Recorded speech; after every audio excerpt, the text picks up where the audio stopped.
This program explores integrative approaches intended to support, not replace, conventional medical care.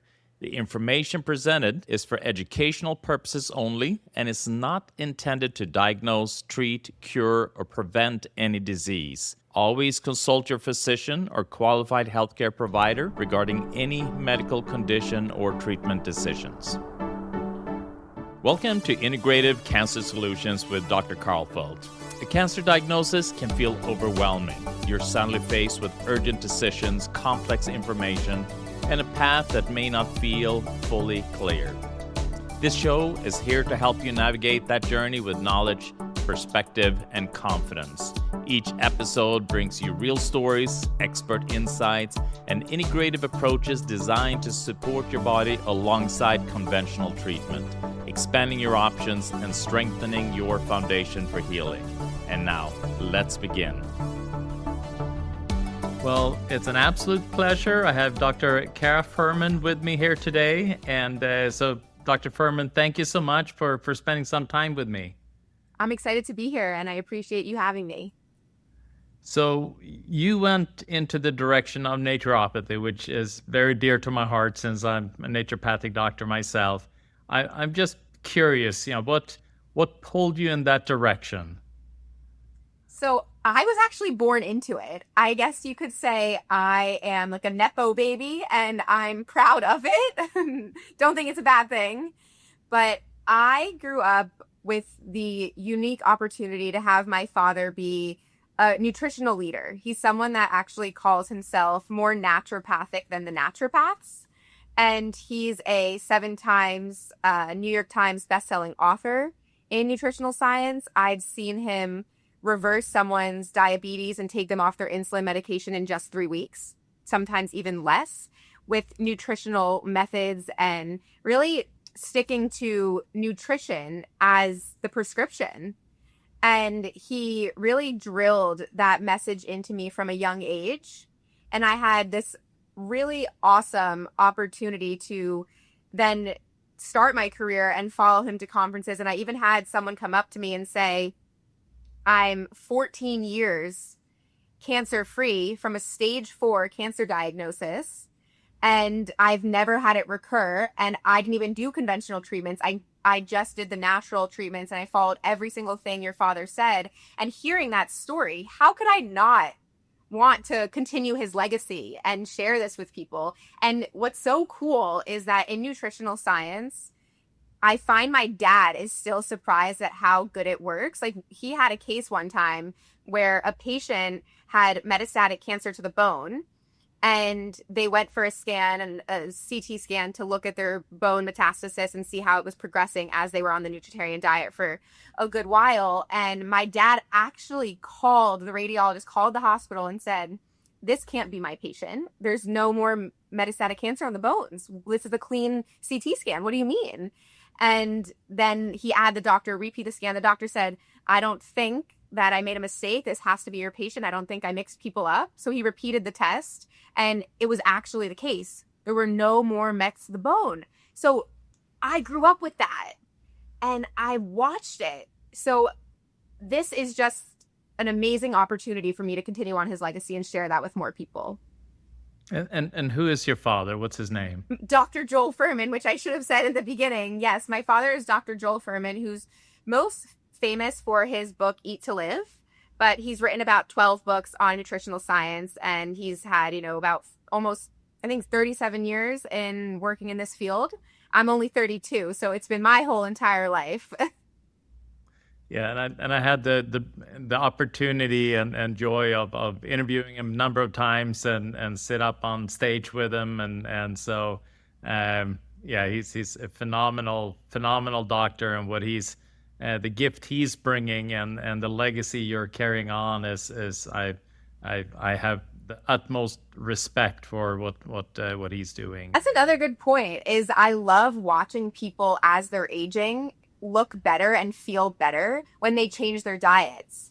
Because my dad is someone who's, I think he's 72, and as he is aging, he's doing more things that are making him feel like he's younger. He says now he feels like he can lift again like he was in his 50s based on there's more research, there's more advancements in technology that have come out. So the things he was doing in his career 20 years ago, we've now been able to collaborate our heads and put together the most modern research and bring in supplements as well as the nutritional excellence as well as technology to make these protocols that we're using for patients just even stronger. And now we have other doctors here that work at our new medical center, Longevity RX, so they can use these protocols too. And we're reaching more people to watch them age in reverse and feel better as they age, increasing their health span, not just their lifespan, which is so rewarding. Yeah, I mean, we at the end of the day, we don't want to live long and be sick and not remember, who our spouse is. We if we're going to live long, we want to live long and be vital, during those years. And so that's why nutrition obviously plays such a huge role. I mean, our cells can't function if they don't get what they need. Absolutely. I'm curious. So your father obviously he has a system that he built, with the books, with how to eat. People go there for X amount of weeks and have life-changing experiences. I'm curious, what do you and there's so much more research like you're mentioning that's coming out. What do you feel that you added onto that, with all your studies and your schooling? I'm just curious what kind of layer that you brought to it.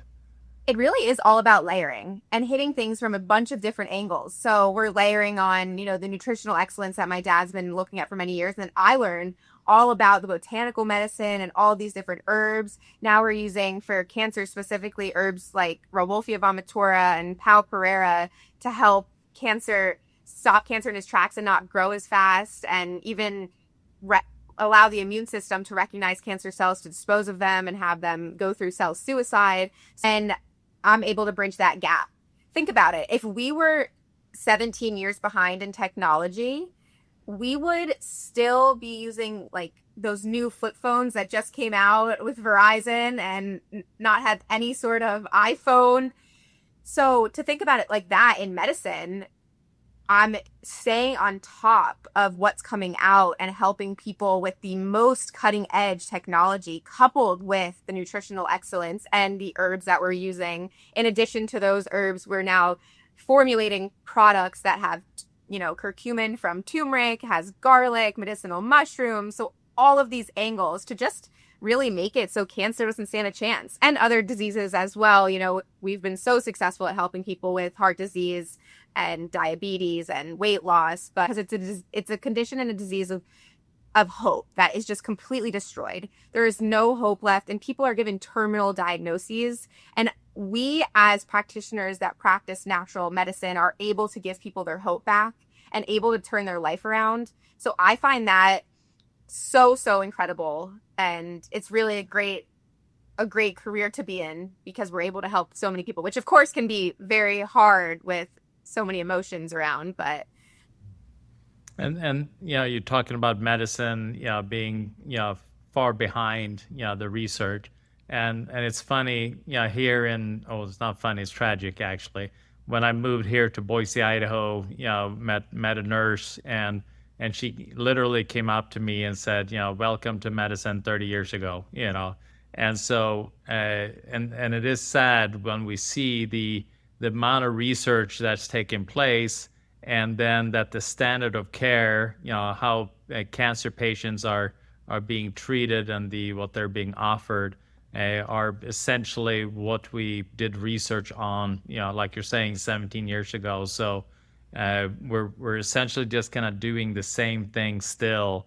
And the beauty, what I see in natural medicine, what you're mentioning is that the turnaround time in implementation is so much faster, and so patients are then benefiting from, like you're saying, the most cutting edge that's available out there. So that is what's so exciting and kind of in our field. Definitely. And with Longevity RX, for example, one of the reasons I actually even wanted to open Longevity RX is because I learned about a technology that was more advanced and people weren't utilizing. And that technology is called QT imaging. It's a screening for breast cancer. And the thing about the breast cancer industry is that there's so much education and research going into something that's very positive to help people with breast cancer. But then there's also another side that I keep learning about that is remiss, that's just hurting so many people. And we're starting to have really good solutions. There's, about 1 in 8 people today are diagnosed with breast cancer. To put that into perspective, we all know 8 people. There is one person we all know and that has been tragically diagnosed with breast cancer. But what we've learned is that research shows about 20 to 40% of these people that are diagnosed with breast cancer are overdiagnosed. And overdiagnosis leads to overtreatment. And what overtreatment does is it causes people to go into early menopause. It increases the risk for cardiovascular disease. It causes brain fog, anxiety, low libido, all these, that just even go into the mental gymnastics of a cancer diagnosis and the anxiety that comes with that. So overdiagnosis leading to overtreatment really is detrimental to our society. And when I started to learn more about it, I then learned about QT imaging, which is a great solution because not only does it not have radiation, which of course is a cumulative exposure. I want to reduce the radiation as much as possible, especially to something as sensitive as breast tissue. That's very radiation sensitive, but it can help us reduce that rate of overdiagnosis. And how QT imaging does that is if you think about ultrasound, it uses sound waves to see an image that bounces back to you and it's giving you a 2D image, right? So that's, I guess you can think of that as like looking into a lake and you're seeing the reflection of the sun that's bouncing back out of you, right? And QT imaging actually has a water bath that the sound travels through to produce a 3D image so we can see the volumetric size of things. You can think of that as like you're jumping into the water. So you're able to get around and touch things and feel things and see that size of things. So what we can use with QT imaging is get a volumetric scan that looks at something we call lesion doubling time. And that means how fast a mass inside the body is doubling in size. Because cancers that will harm you in your lifetime have an average doubling time of about 120 days. Whereas there's masses in the body that will not cause harm in your lifetime, will not need to be treated. You will die of even old age before this would ever cause harm. And so that the doubling time there will either be about staying the same or even could be less. So we know that's not something that needs to be treated. So when we have that option, we're able to say, okay, you don't need to then go for biopsy and treatment that increases your risk of cardiovascular disease because we have a better tool. And 20 to 40% overdiagnosis and overtreatment in the U.S. is about, let's say, 60 to 90,000 people in the U.S. alone, to just put into perspective what overdiagnosis and overtreatment is doing to our society.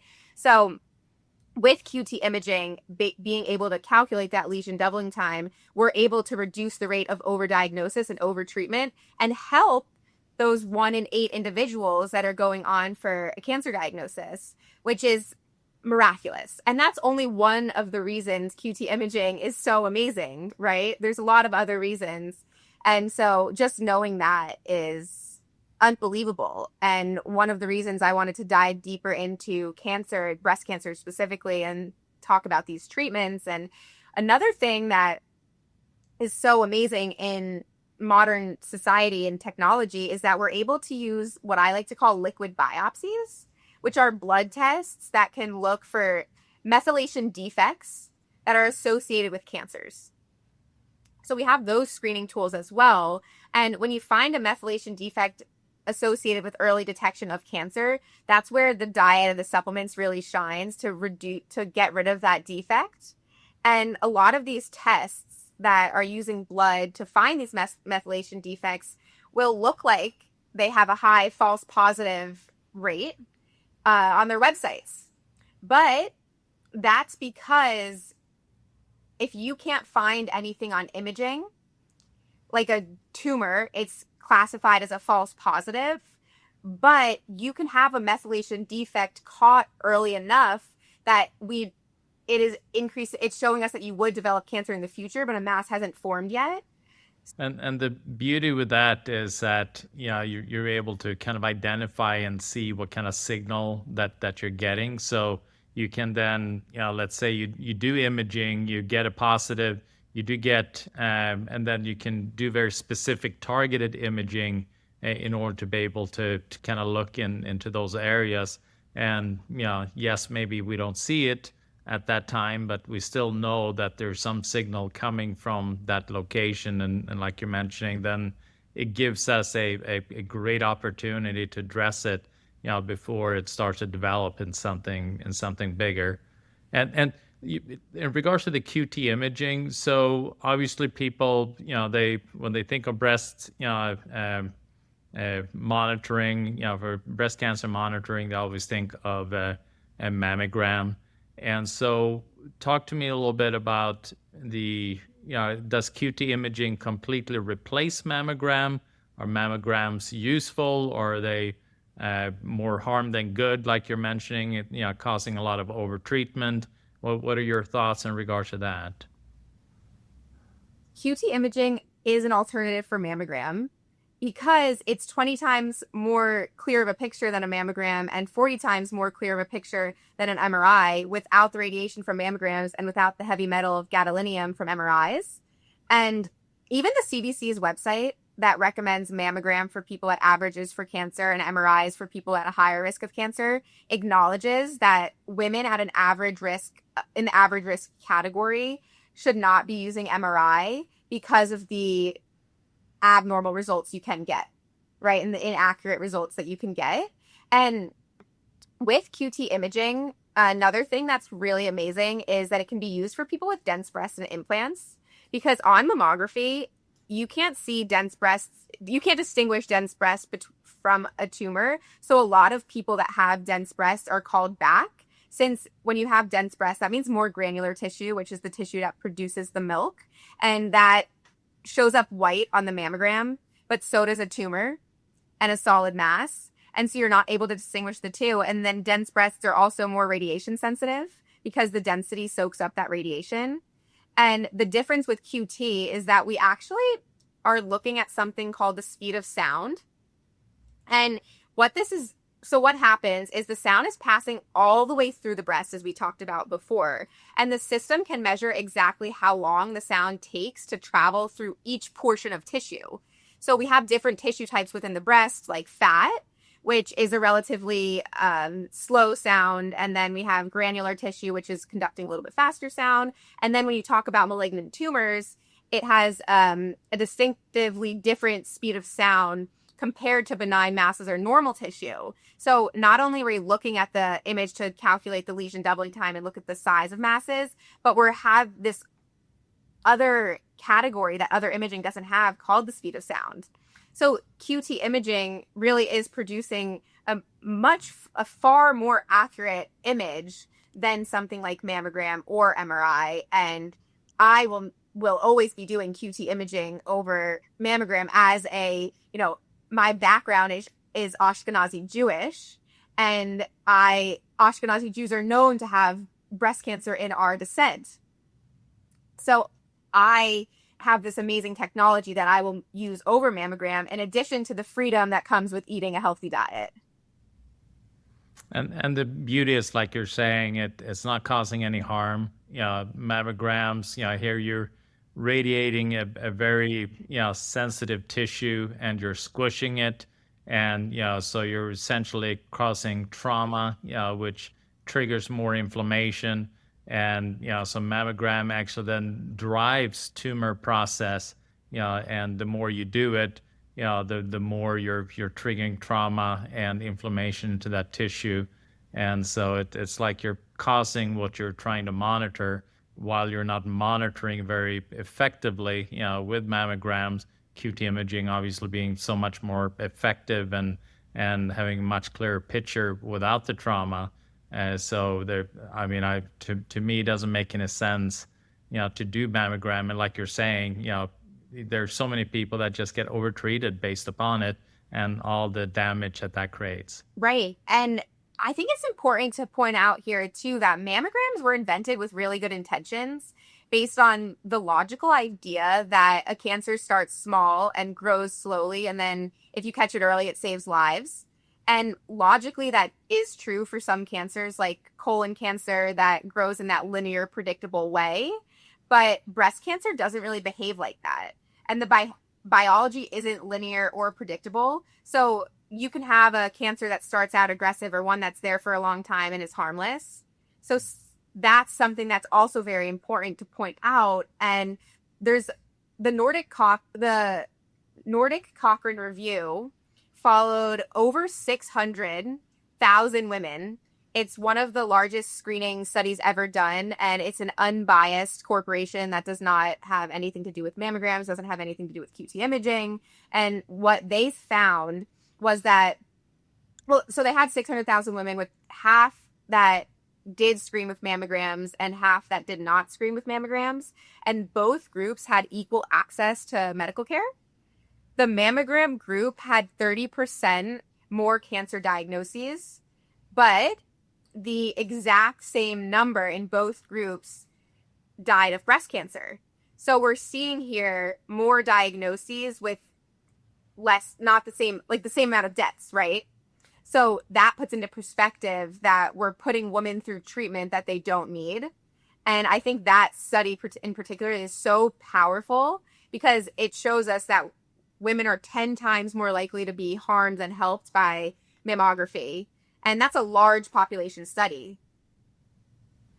Yeah, so I mean, essentially, you do as well without the mammogram, without identifying it, as you would with it. And like you mentioned, all the trauma, that takes place, and the results of the treatment. So I'm curious what your thoughts are in regards to, so you do the mammogram, you see a little lump, or whether you do the QT imaging, you see a little lump. What are your thoughts about biopsy? I mean, I know that that's such a controversial topic. So the issue with mammogram actually lies in the biopsy. And that's because one of the reasons I should say, but when you go for a mammogram and you see something abnormal, they then send you for a biopsy. And when you're sent for a biopsy and you get that biopsy, the pathologist is looking at dead cells under the microscope. And that's where we cannot tell if those cells that they're looking at that are abnormal under the microscope are benign and never going to harm someone in their lifetime, or aggressive and going to harm someone and they need to be treated, right? So with QT imaging, what we're doing is we're sending less people to biopsy so that when we're going to biopsy, we're pretty suspicious that this isn't aggressive cancer. And biopsy is still used with QT imaging. It's just a lot less frequently, because on QT, you can also see, since the picture is so clear, you can see the features of cancer. And something like a cyst is going to have different features than a cancer would. So you're able to distinguish the two and say, okay, this one, maybe we want to watch and repeat a QT scan in 6 months to see how it changes in size within the body, which is different than a biopsy that goes to a pathologist that's looking at dead cells, not how they're growing within the body. And so we're able to say, let's watch this before we go to biopsy to make sure that we're not over sending people to biopsies, where I think with mammograms and MRIs and even ultrasounds, we're over sending people to biopsy, which is what's leading to that overdiagnosis and overtreatment. And you feel that, doing biopsy when it's not needed, that creates a trauma in that area as well? Yeah, it's also very traumatic for the patient. There's a lot of anxiety that comes with that when you're constantly called back to go for more biopsies and more tests and more images. And it can create trauma in the area. I have had patients who say they've had breast pain after getting biopsies. And we want to reduce the amount of people that we're sending. And that's what we can do with QT imaging. And I know I have had plenty of breast cancer patients that, after the biopsy, something that was just a tiny little tumor all of a sudden just blew up like a huge cauliflower. So obviously they're certain risks in creating damage, to that area and sticking a needle into the tumor. Obviously, sometimes that's very much needed, but you consider the risks as well. Exactly, right. And I think that conventional doctors that are sending their patients for their yearly screenings to get a mammogram, to then go to biopsy, they're not thinking about all these things. And maybe they just don't know. But the main issue is that they're not educating their patients. My passion is really lying in educating people with the research and sharing the passion and the knowledge, and then allowing them to make that decision that they want to make. But at least they have the knowledge. I had so many people come to me that say, oh, my doctor didn't tell me about that, or I didn't know there was a side effect for that. Even like antibiotic use, right? It's something that's thrown out to people as like candy. So many people, they're like, I have a runny nose. Okay, I'm going to give you an antibiotic. Oh, I'm like, that doesn't even make sense because it was probably a virus, and antibiotics only work for bacteria. But nonetheless, these doctors that are throwing out antibiotics like candy aren't telling patients that antibiotics actually increase your risk of breast cancer. I had a patient recently that came to me, and she had frequent UTIs. And of course, if you have a persistent UTI that won't go away and you need to take an antibiotic for it, of course, there's some cases where we need to use antibiotics. I'm not saying that's never the case. They're just given out too freely. So her doctor told her to take antibiotics every single time she has intercourse to prevent UTIs. And That's just sad. it's so sad. So I'm wondering, and they didn't tell you that could, and then she's coming to me saying she wants to prevent breast cancer because she might have something suspicious. And they didn't tell you that can increase your risk of breast cancer. And there's natural things you can do and supplements you can add into your regime, and making sure you're practicing proper hygiene to prevent these UTIs. So I think there's a lot of miseducation and a lot of missed opportunity for people to be more educated and understand medicine better, even when they're not medical professionals. And I do feel, as naturopathic doctors, we're taught doctor as teacher is one of our principles of naturopathic medicine. And it's one of my favorites because we have the capability and the knowledge to be teaching people. Yeah, yeah. And the thing is that, throwing antibiotics on things just becomes a band-aid. I mean, we're looking at the frequent UTIs. Maybe their gut inflammation, maybe there's food sensitivity, maybe there's so many other factors at play that can be suppressing the immune system. And then obviously throwing antibiotics on that is just going to destroy the immune system even more. And now we're just susceptible to so many other, to so many other issues. So in your mind, I mean, how do you view cancer? I mean, what do you feel is the driving force of causing cancer? Standard American diets lead to standard American diseases. And when so cancer is a process, right? It's not a single disease. It's what happens is you have a cell that mutates, and then it goes on to replicate and overgrow. And there's a lot of factors that play into that, because there's, even if you think about it, women are getting their periods earlier than ever before. And what's playing a role there is hormones. Hormones are also playing a role in cancer. And especially when we're talking about breast cancer, or prostate cancer that's hormonally driven, there's actually 3 hormones that are the main culprits to drive cancer. And they're all diet responsive. So we have estrogen, for one, where excess body fat triggers the aromatase system, which turns other hormones into estrogen. And estrogen itself fuels tumor growth, and that's particularly in hormone-sensitive cancers like breast and prostate. So that excess body fat that's driving estrogen to increase is from a standard American diet where our whole society is overeating and not eating the right things. Then the next one, the second hormone, is insulin-like growth factor 1. We call IGF-1, which is raised by animal protein. And when I say animal protein, I'm not just saying red meat. Even cleaner proteins that people commonly refer to, like fish, or let's say egg whites even, can also raise IGF-1. And when cancer cells are present in that environment, high IGF-1 really is like pouring gas on a fire. It just allows cancer to take the like handles and spread. So it increases metastasis, it increases growth. And the Nurses' Health Study found that they can even look at IGF-1, which I don't even recommend doing because it's diet dependent. So if you're eating animal protein, it's probably going to be high. If you're eating plant protein, it's probably going to be normal. But it showed that a high IGF-1, which they found was above 200, had significantly higher breast cancer risk. And lower IGF-1 is protective. So we want to, all studies really show that the more animal protein you eat, the more increased risk of mortality and the shorter lifespan. Whereas the more plant protein you eat, the longer lifespan and the more protective you are against disease.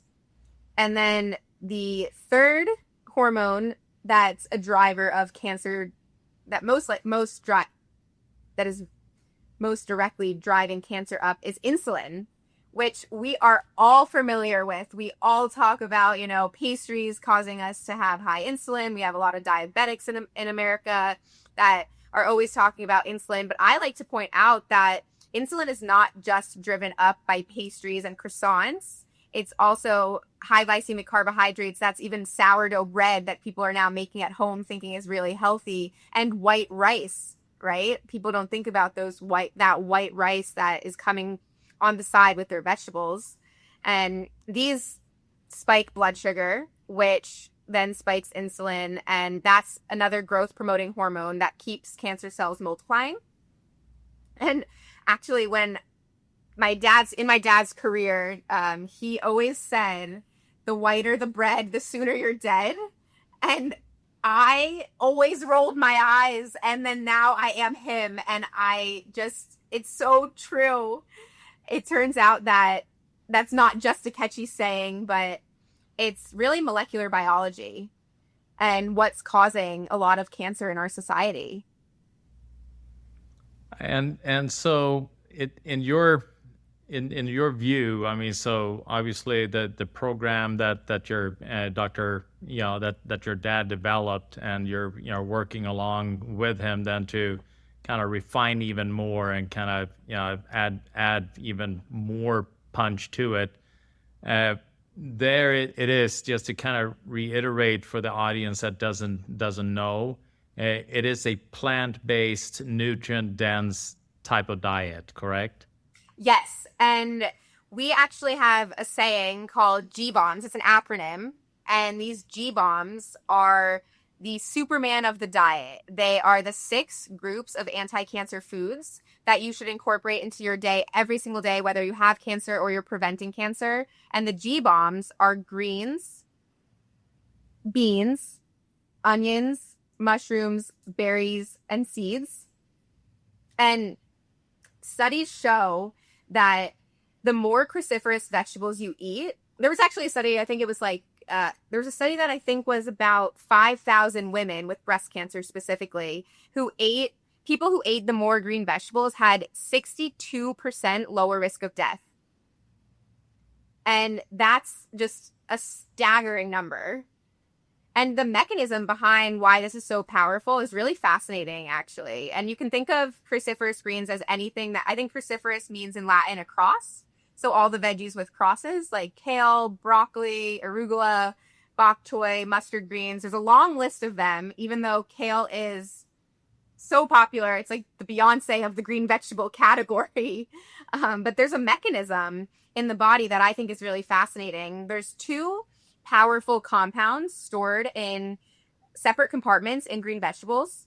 One is called glucosinolates, and the other one is called myrosinase, which is an enzyme. And when you combine these enzymes together by chewing, that's how this happens. You break down those compartments.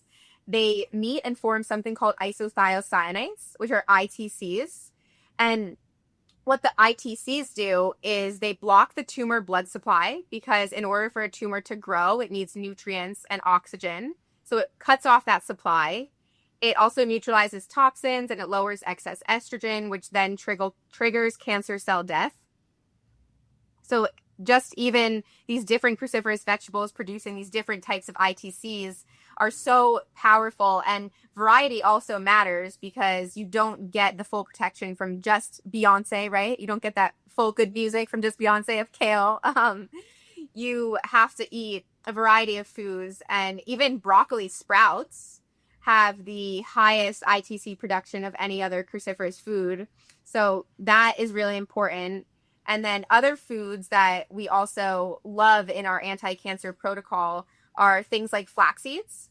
I find flax seeds to be one of the easiest things to add to the diet because it really doesn't taste like anything, and you can grind it into a powder that you can put on practically anything.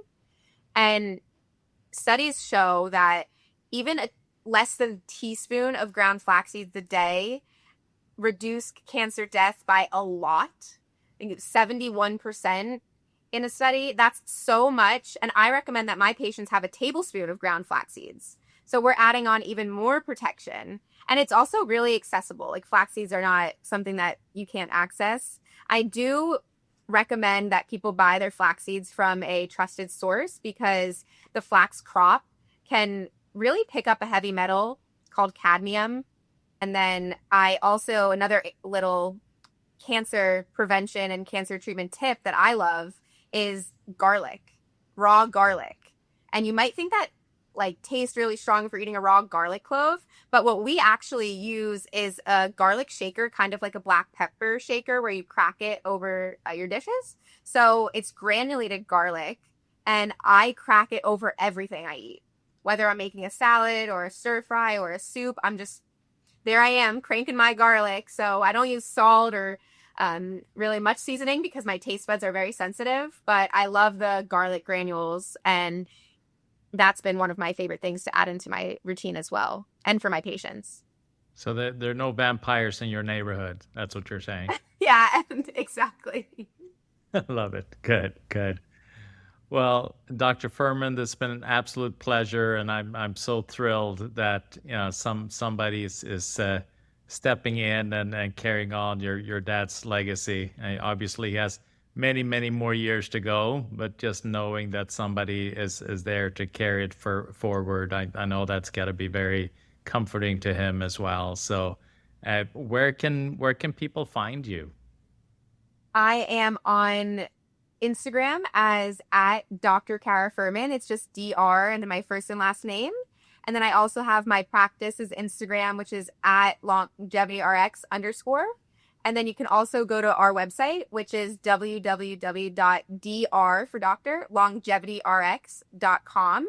And we did actually just write a QT booklet that if someone's local to San Diego, they're more than welcome to stop by Longevity RX here in California and pick up a booklet. But we also have it in ebook version, and we're happy to share that with people because we're giving this out for free for people to increase their knowledge and learn more about breast cancer screening and other options as well. So you can find us in all of those places.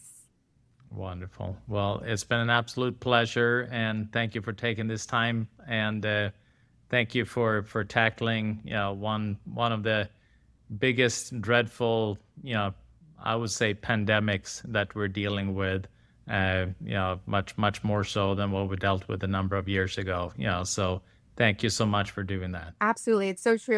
It was 1 in 20 people diagnosed with breast cancer in the 60s. And, we're already at 1 in 8. And it really is my honor to help these people and to reduce those numbers and hope that we can get back to a better place. And I just have the joy of working alongside people like you doing such amazing work. And I'm really thankful for that as well. So I really appreciate you having me today. Well, thank you so much. Thank you for spending this time with me today. I know how much courage it takes to seek information and explore your options after a cancer diagnosis. The information shared in this podcast is for educational purposes only and is not intended to diagnose or replace medical care. My goal is to help you make informed decisions and feel empowered as you move forward. If you're looking for personalized guidance and want to explore an integrative approach alongside your current treatment plan, my team and I at the Karlfeldt Center would be honored